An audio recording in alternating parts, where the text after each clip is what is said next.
ইতিহাসের পাতায় লেখা থাকবে, পাকিস্তান ছিল বিশ্বের অন্যতম পারমাণবিক শক্তিধর, তবুও গাজা রক্ষার্থে একটি বোমা উড়ে আসেনি। মিশরের বুক চিরে নীল নদ বয়ে গেছে শতাব্দীর পর শতাব্দী, যা তৃষ্ণা জুগিয়েছে আফ্রিকার মরুভূমিকে। অথচ পাশেই গাজার শিশুরা তৃষ্ণায় পানি পানি করতে করতে মারা গিয়েছে। সৌদি আরব, আরব আমিরাত, তা ছিল তেলের সাগরে ভাসতে থাকা বিলাসী সাম্রাজ্য।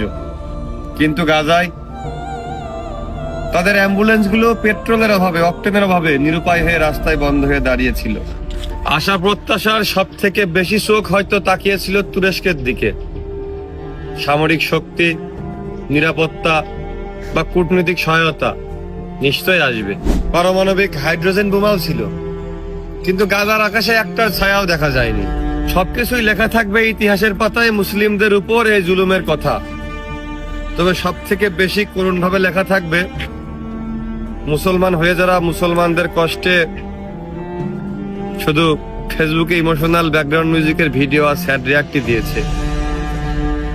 এই নীরবতা ছিল মৃত্যুর পরে একটা মানুষ ঠিক যেরকম নীরব হয়ে যায়, সেরকমই ইতিহাস কথা বলবে ভবিষ্যতে।